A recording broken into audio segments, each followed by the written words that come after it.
Hey everybody, Black Ninja 797 here. Welcome back to another episode of Left 4 Dead 2 Myth Busting Mondays. In today's video for the final myth, we are going to be testing to see if whether or not if the hunter can get across from the very beginning to the very end of the Swamp Fever campaign without touching water. This is a sequel from the final myth of last week's episode where we tried to do the exact same thing except it was on hard rain instead of Swamp Fever.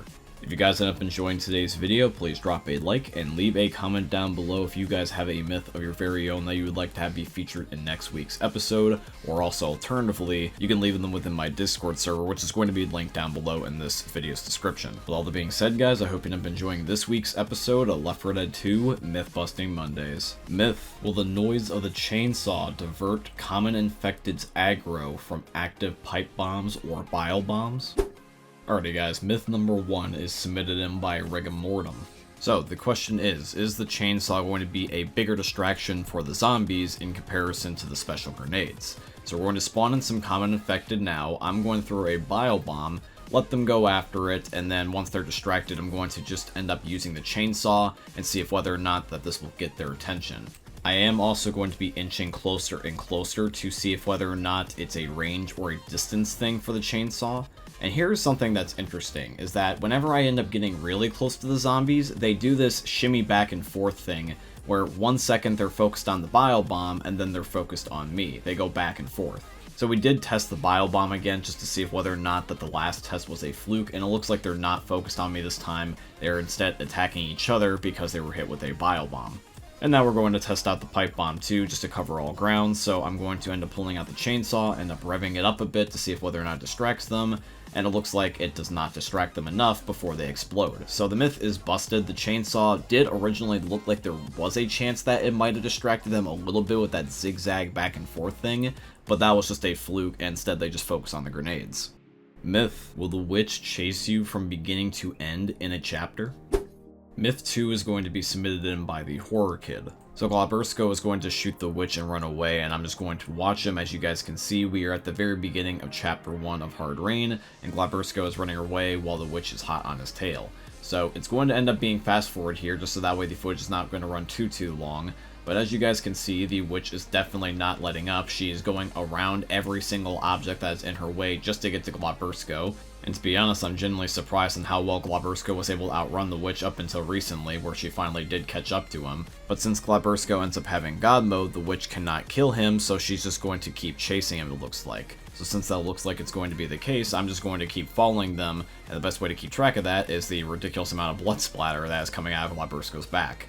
So it looks like that the witch did lose him there for a second. Glabersko is almost at the safe room though, he's just about to get there. This myth is looking pretty confirmed to me so far, but we do have to wait till the very end before we end up calling it a day. So as Glabersko goes into the safe room and shuts the door, the witch now gets confused and no longer ends up attacking him and decides to run away instead. So myth 2 is confirmed. If you end up shooting a witch from the very beginning of a chapter, she will chase you to the very end, literally until you are in the safe room. Myth: if you had enough gas cans to light a fire from the start of Chapter 3 of Dead Air to the panic event at the construction site, could you start the panic event from spawn? Myth 3 is going to be submitted in by Glabersko here today. So we're going to do what Glabersko was asked. We're going to light a gas can, triggering a chain reaction, which is going to cause fire to go from all the way in the spawn of Dead Air Chapter 3 to the panic event at the construction site. Now so far so good, we have not lagged or crashed yet, because I remember the one time that we tried to do a myth very similar to this, when we ended up having a whole bunch of gas cans everywhere, the game had crashed. So I think we found a appropriate number of gas cans so we no longer get lag or crash. The gas cans have almost reached the panic event, so let's see if whether or not this chain reaction will work and set off the panic event. And it looks like it does not. The final set of gas cans at the end here are not exploding or catching fire. They're just still there. So it looks like in order to have these ones go off, you have to shoot it with a gun. So surprisingly, myth 3 is actually busted, not confirmed. And the reason why I'm surprised is because, given the circumstances, it was a fair educational guess that this would work, but it did not. Myth: if you shoot a grenade launcher shot straight up in the air and then get grabbed by a special infected, when the grenade falls down, can it save you?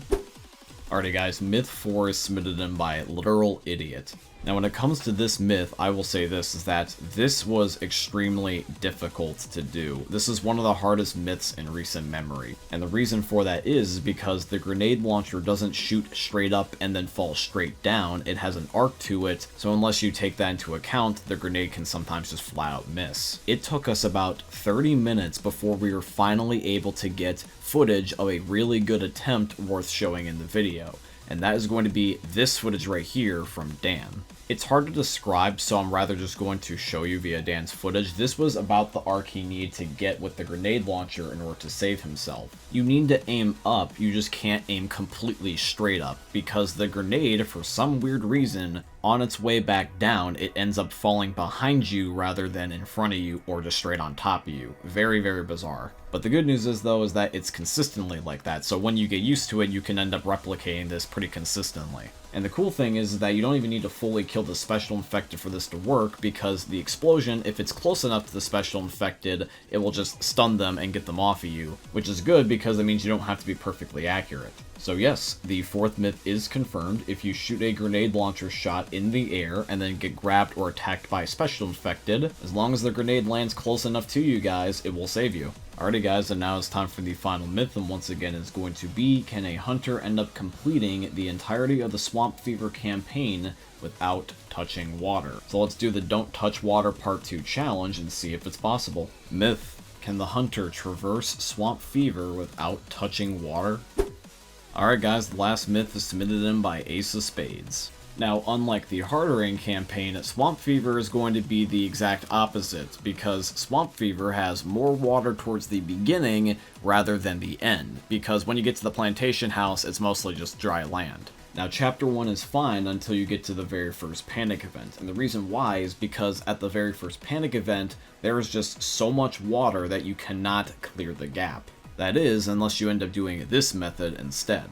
If you end up jumping to the very right, there is an invisible barrier that you can end up bouncing off of and using that as a means to get to the other side. This is possible because the hunter has the ability to bounce off of walls, and this includes invisible ones. Now all we have to do is just wait for Glabersko to activate the actual panic event, because until this thing moves, we still can't get across, because there's an invisible barrier that we can bounce off of, but we just can't run through it. But now that Glabersko has triggered the panic event, me and Dan are able to get going again. The remaining part is just going to be mostly more tedious rather than difficult, because there is water everywhere, yes, but there's also plenty of wooden planks you can walk across, and you can use that to get across the other side. Now, Chapter 2 is definitely the hardest, because immediately there's going to be water, so you have to jump from the corner of the spawn room and go to the hard right, and then you also have to get across the plane panic event, which you end up having to jump in such weird and niche spots. Like, for example, you gotta jump on this fence and then jump to the dock. And the hardest part hasn't even happened yet, because it's this part right here with the house. There is too much water to go from here all the way to the house. The only way that this is going to be possible is with some more hunter parkour, which means that we have to jump from the trees in order to get to the house.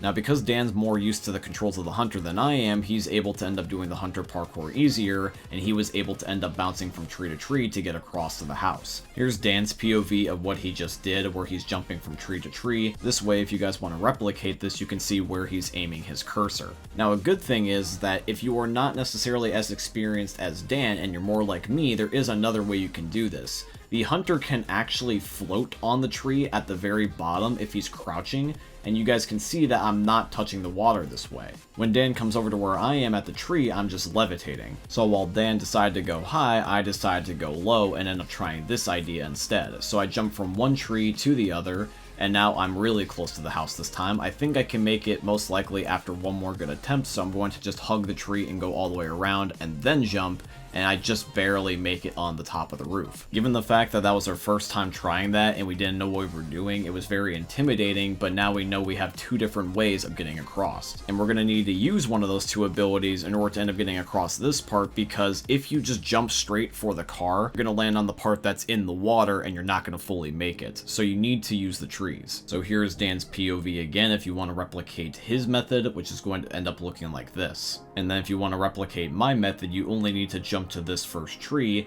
and then as long as you end up hugging the tree and trying to get as far to the end as possible, you can then just jump straight for the car. and then all you gotta do after that is just jump to the land. Now, Chapter 3 is not going to be as easy as Chapter 4, but it's definitely not going to be as hard as Chapter 1 or Chapter 2. It's basically medium difficulty. As you guys can see from Dan's perspective, he's pretty much able to get this done in like less than a few minutes, so that is why I'm showcasing his footage, because he had the best run. So he's about to be at the safe room any second now. All he's just doing is basically walking.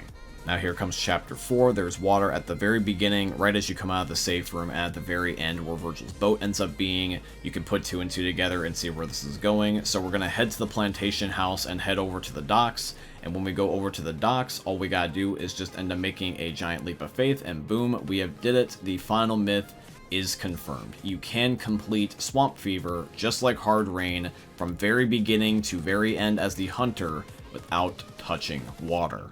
So yeah, guys, that is going to be here for today's video, and I do truly hope you guys ended up enjoying it. If you did, please consider dropping a like, comment, subscribe, follow, and all that beautiful stuff.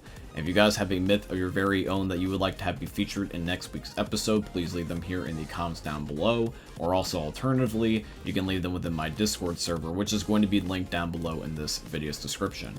And with all that being said, guys, I hope you end up enjoying seeing another YouTube video from the most unique YouTubers are ever going to see. Thank you for watching, guys. I love all of you, and peace out.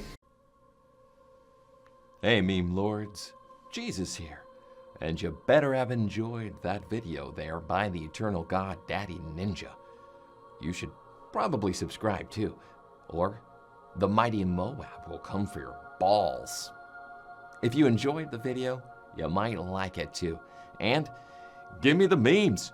Flash, bang, boom!